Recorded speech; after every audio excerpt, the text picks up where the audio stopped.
toi ce soir. Nous avons besoin de ta présence. Viens nous remplir, Seigneur. Viens nous inonder. Viens faire de nous autre tabernacle. Viens faire de nous ta demeure. Viens, Seigneur, oh Dieu, Père, suscite en nous ce désir de Dieu, cet amour de Dieu, la présence de Dieu. La Bible dit, sur la montagne, il reçut l'Esprit, il parlait en langue, ils étaient visités par la présence de Dieu, par l'onction de Dieu. Maintenant, cet esprit descend de nos vies.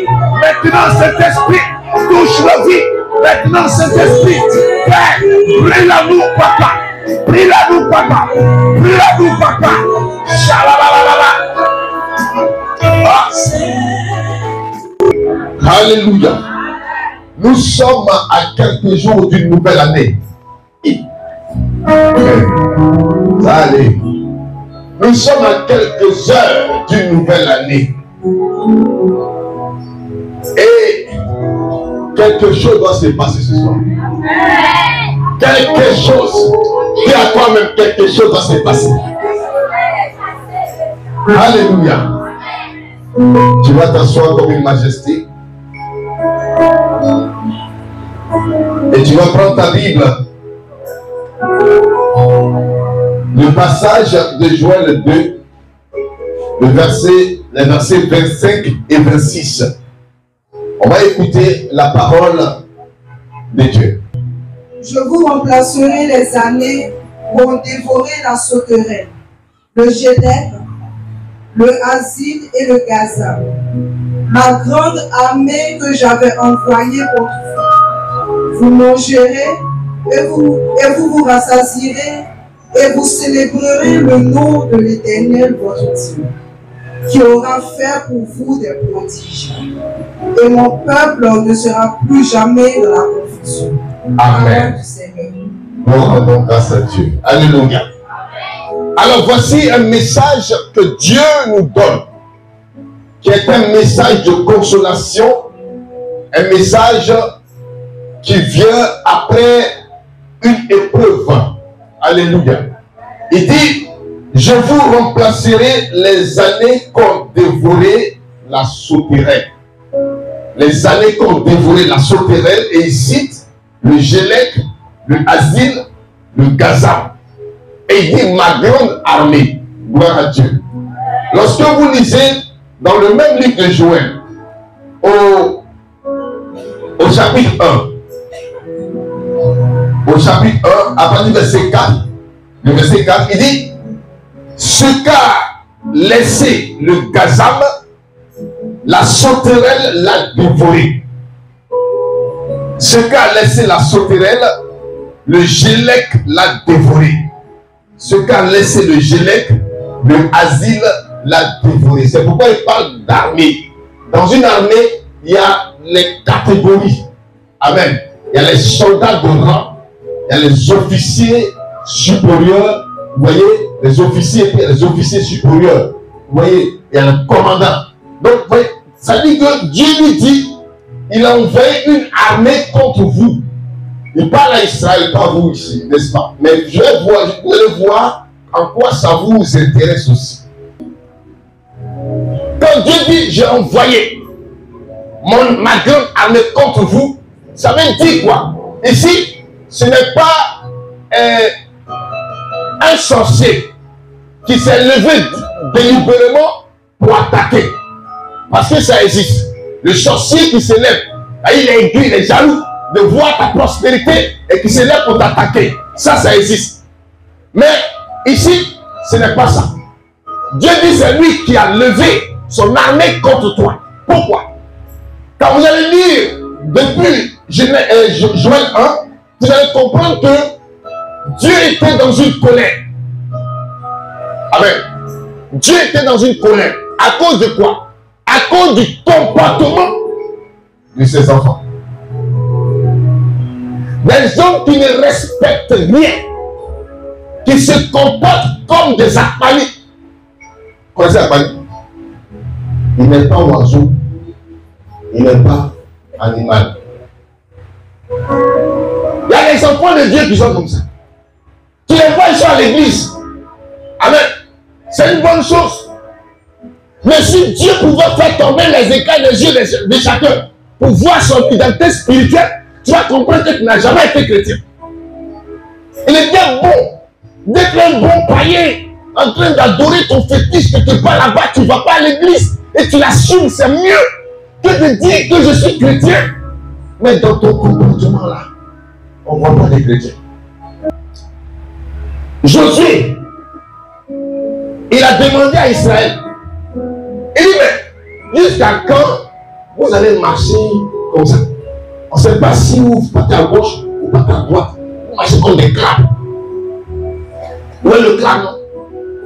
Quand il marche là, il regarde ici et puis il va ici. Comportement de soulard. On ne sait pas qui tu es.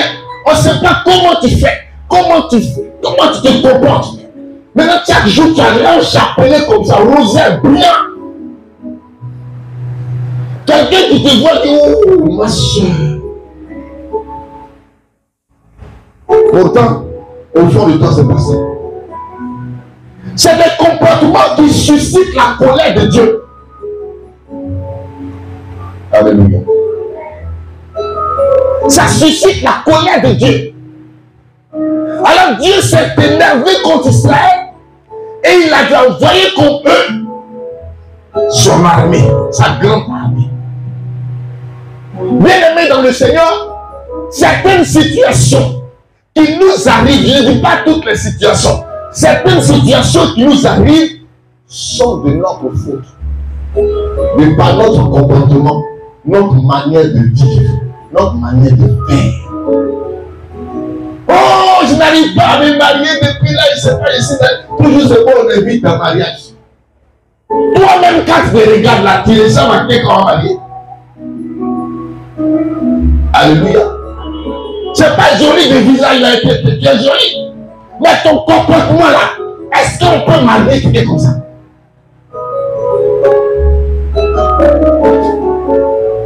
Alléluia. Tu as un clan comme ça. On ne dit pas plus. Quand tu attends plus, on reste de nom. Tu dis arrêtez. Donc tu veux qu'on te marie comment?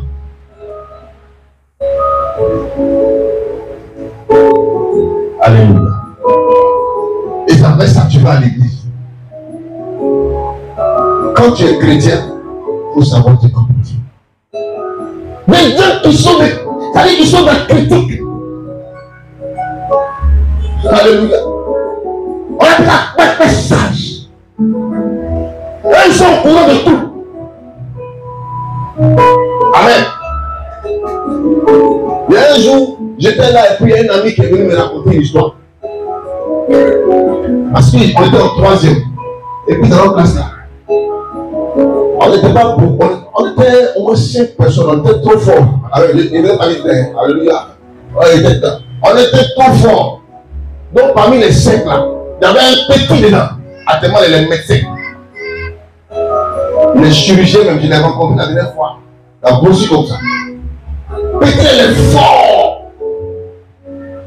Bon, ce qui est sûr, moi, ce qui est sûr, je me débrouille aussi, donc il n'était pas plus fort que moi quand même. Mon ami vient me dire, il paraît que le petit là, petit qui est fort là, il va passer ses vacances au Bénin.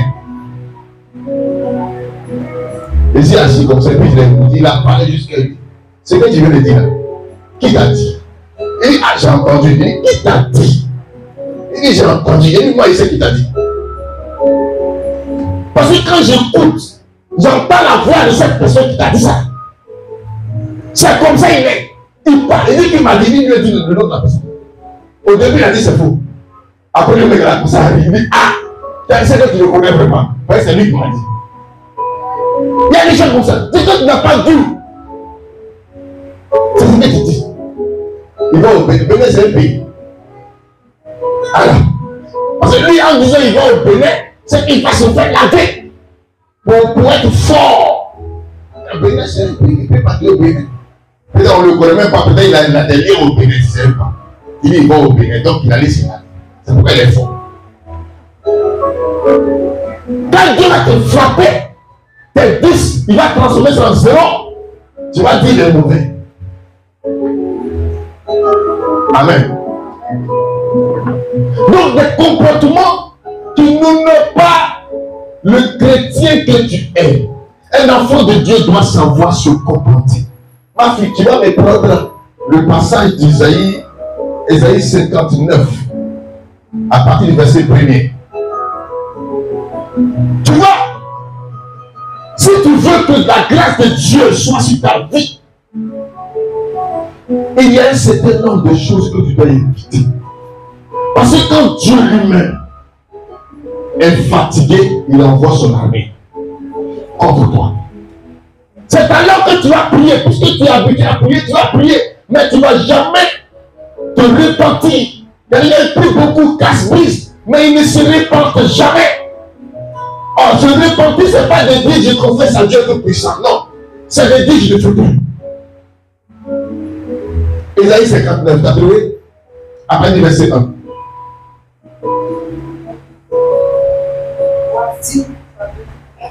Voici que la main de Yahweh n'est pas trop courte. Il dit la main de Dieu n'est pas courte. Pour sauver. Pour sauver. Ni son oreille trop. L'oreille de Dieu n'est pas. Quoi?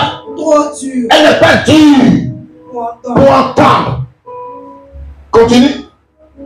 Mais vos iniquités. Ce sont vos iniquités. Ont mis une séparation. Qui ont mis une séparation entre vous et votre Dieu.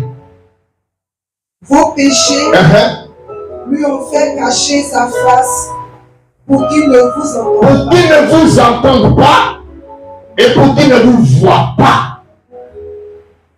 Je disais la dernière fois à un frère avec qui je partageais, je lui ai dit, tu vois, quand tu viens dans ce monde, il y a un ange de Dieu qui t'accompagne.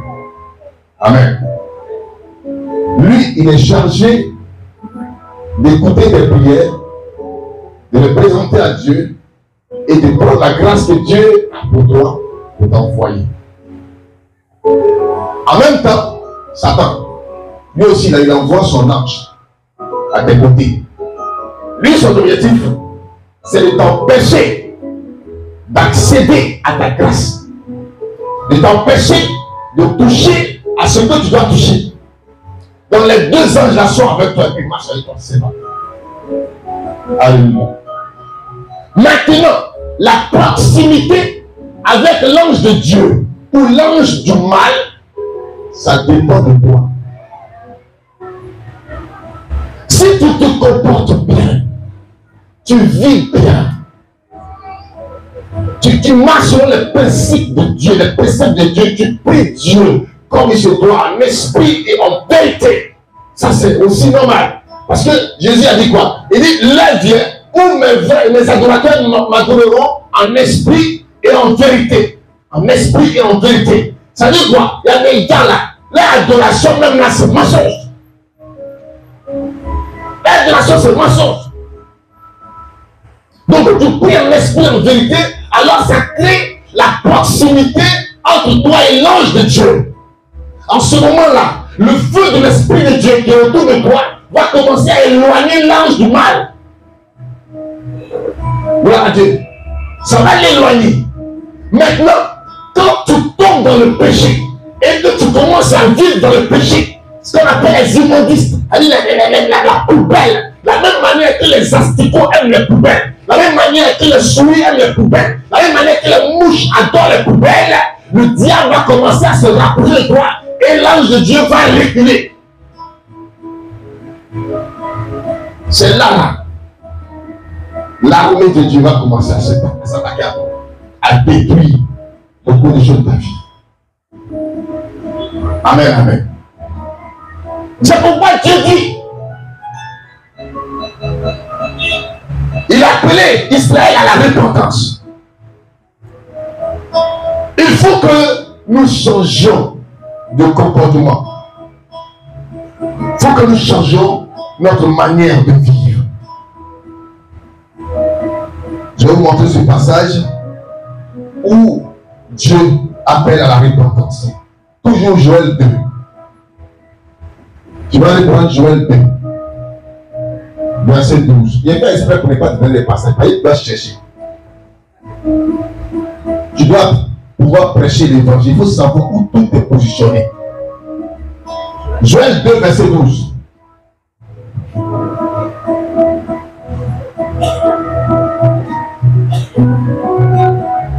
C'est bien, tu as dit vite, oui, c'est bon. Je lis la parole. Oui. Maintenant, dit l'Éternel, revenez à moi. Revenez à moi. De tous vos cœurs. De tout votre cœur. Avec des jeûnes. Avec des jeûnes. Avec des pleurs. Avec des pleurs. Et des lamentations. Verset 13. Déchirez vos cœurs. Déchirez vos cœurs. Et non vos vêtements. Et non vos vêtements. Amen. Déchirez vos cœurs et non vos vêtements. C'est-à-dire, dans vos prières, soyez sincères. Dans vos prières, soyez sincères. Ne faites pas du folklore. Il y a des gens, quand ils sont en train de prier, c'est beau. C'est-à-dire, s'ils passent à côté, mais le gars il est au ciel. Mais au fond, là, ils sont comme des canards. Aujourd'hui, c'est pas pourquoi l'Esprit de Dieu me conduit vers les animaux pour vous montrer. Le canard. Le canard, c'est l'un des oiseaux qui nage. Mais de toute façon, il nage. Quand il rentre sous l'eau, il sort de l'autre côté. Il n'a aucune goutte d'eau sur lui. Il y a des chrétiens comme ça. Tu les vois, oh Seigneur, oh Papa, Dieu est si beau, oh ma, Dieu est merveilleux, Seigneur. Mais il y a Dieu. Parce que leur cœur n'est pas sincère. Leur âme ne participe pas. Quand tu adores Dieu, ça veut dire que tu dois pouvoir t'incorporer à Dieu. Il doit faire un avec toi. Tu dois marcher comme il veut. Tu dois agir comme il veut. Et tu dois savoir que ça, là, mon papa n'aime pas ça. Vous voyez, souvent, quand on était petit, souvent, quand tu joues avec tes amis à la maison, vous voyez, tes amis qui viennent te voir à la maison jouer, quand ils sont en train de toucher des trucs, on va dire, non, non, touche pas. Mon papa n'aime pas ça. Quand un enfant commence à dire ça, ça dit toi-même tu es quelque part avec toi, quand ton fils dit, non, c'est papa qui va parler. C'est que c'est un enfant qui t'écoute. C'est que c'est un enfant qui est bien, qui est appelé à devenir quelqu'un demain. Parce que déjà à son âge, il sait ce que papa n'aime pas. Mais toi, si Dieu est ton papa, le Dieu que moi j'adore, c'est mon papa. Oh, c'est mon papa. Oh oui, j'adore, oui, c'est mon papa. Tu chantes ça, non? C'est mon papa. S'il est ton papa, tu dois pouvoir l'écouter. Tu dois savoir ce qu'il n'aime pas. Tu dois savoir ce qu'il aime. Nous rentrons dans une nouvelle année. Oh, bien aimé dans le Seigneur, je ne suis pas venu pour prophétiser sur la vie de quelqu'un. Je suis venu pour amener quelqu'un à pouvoir lui-même tracer les sillons de son année nouvelle. Ce que toi-même tu voudras, ce que tu veux que ton année soit, si tu rentres dans une année avec un esprit tendu, ton année sera tendue. Mais si tu rentres avec un esprit droit, un esprit de vainqueur, un esprit de décision, 2022, jamais deux gars, jamais deux go. 2023, je limite un et je reste avec un, selon la volonté de Dieu. Alléluia. Ou bien je les élimine tous pour que Dieu puisse m'orienter.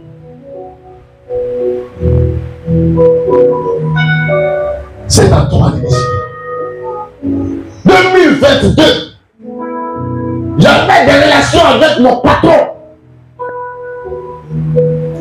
Un homme marié qui me donne tout. C'est vrai. 2023, je dois prendre la décision de tout arrêter pour que Dieu puisse se rapprocher de moi. Et puis, désormais, Le verset 25. Je vous remplacerai les amis. Il y a des amis qui ont été dévorés par vos ennemis, qui ont été dévorés par les circonstances. Et là, quand j'ai lu le passage, moi j'ai été touché. Il y a des amis qui peuvent être perturbés. Mais ici, il dit l'année a été dévorée. L'année a été dévorée. Mais comme c'est lui Dieu, il est capable de remplacer l'année dévorée. Alléluia. Un peu comme quand les ennemis de Joseph se sont levés contre lui. Lui qui avait un si bel avenir, bizarrement, la vie était devenue compliquée. Il s'est retrouvé en prison. Alléluia. Mais quand le temps de Dieu a sonné, c'est ce qu'on appelle le kairos, l'instant de Dieu. Quand l'heure de Dieu sort, le diable ne peut plus rien. Quand l'heure de Dieu sort, Jésus de Nazareth a été mis dans un tombeau, lui qui est Dieu. Saint Paul dit, en lui repose la plénitude de la divinité. Jésus est son nom, mais le diable l'a jeté dans une tombe, croyant que c'était terminé. Le premier jour, il est resté dans la tombe. Deuxième jour, il y est dressé. Mais le troisième jour, la tombe ne pouvait plus. Personne, même les gardiens qui étaient là pour empêcher que la tombe s'ouvre, ne pouvait pas empêcher cette tombe de s'ouvrir. Les verrous étaient sautés. La gloire de Dieu s'est manifestée. Ils sont tombés comme moi. J'ai dit, le temps de Dieu est arrivé pour toi. C'est à toi de pouvoir voir la chose. Comme Dieu disait à Abraham, vois, je t'annonce aujourd'hui. Toi aussi, commence à voir dans ton esprit que quelque chose est en train de venir. Il y a longtemps que des situations étaient bloquées. Mais aujourd'hui, pas simplement une décision dans ta marche avec Dieu, une décision de renouveler ta manière d'agir, ta manière de parler, ta manière de te comporter et de pleurer la miséricorde de Dieu. Le Seigneur s'élèvera. Alléluia. Le Seigneur s'élèvera. Simplement, regarde dans ta vie. Qu'est-ce que tu dois laisser? Il y a quelque chose que tu dois lâcher pour que Dieu puisse lâcher sa grâce sur ta vie. Tu dis quelque chose. Tu as ta propre sécurité. Tu veux gérer ta propre sécurité. Tu ne pourras pas. Le Seigneur veut remplacer les années. Une année est en train de passer. Ah. Un jour s'est levé. Un nouvel passé. Je vais tout oublier. En jour passé. Un jour s'est levé. Chanson, tout oublier. Un jour s'est levé. Je vais la souffrance oublier. Voyez, Dieu est en train de combler la vie de beaucoup de personnes. Pendant que je suis en train de parler, il y a des gens qui, au fond de leur cœur, ont commencé à prendre des décisions. Et je vois l'ange du Seigneur se rapprocher de toi.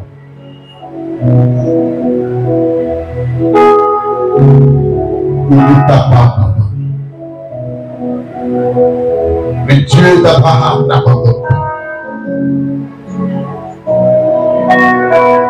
C'est vrai, les situations peuvent vous donner l'impression que Dieu t'a abandonné. Mais non, jamais. Il n'abandonne pas.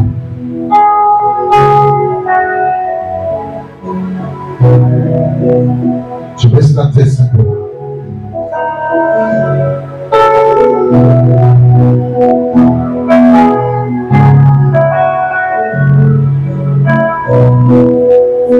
Commence à lui parler au fond de toi.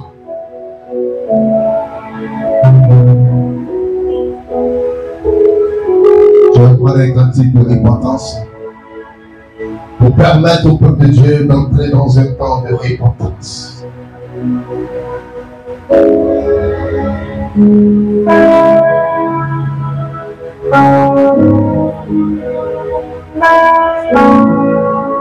Entre dans un temps de repentance. Commence à demander pardon.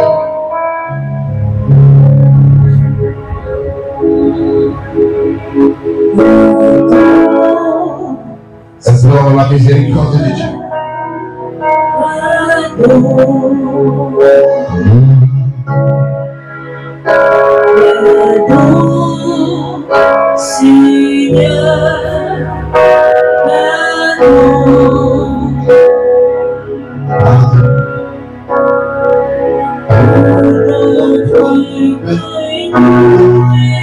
Résistons.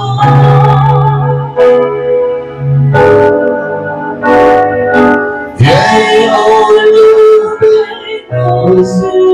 suffisant.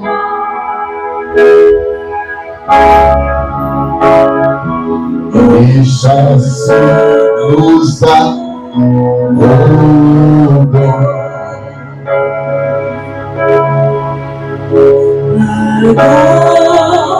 Seigneur,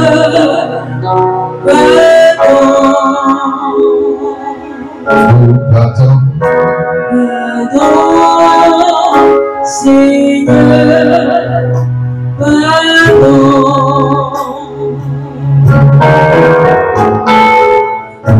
notre cœur, nous résistons.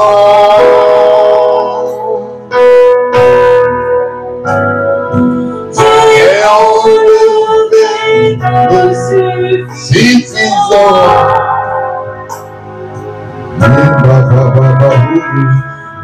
Continue de nous parler. Continue de nous parler. Et le Seigneur, je regrette du fond de mon cœur. Nous sommes tombés si bas.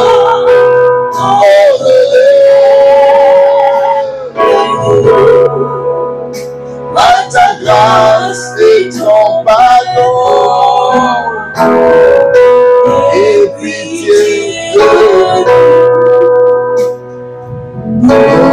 nous humilions devant toi.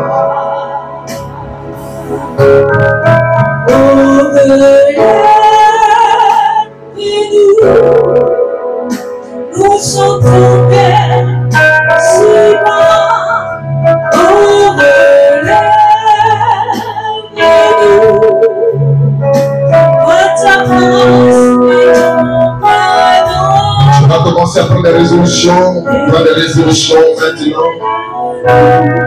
L'oreille de Dieu est attentive au fond de ton cœur. Prends des résolutions. La miséricorde de Dieu est là ce soir.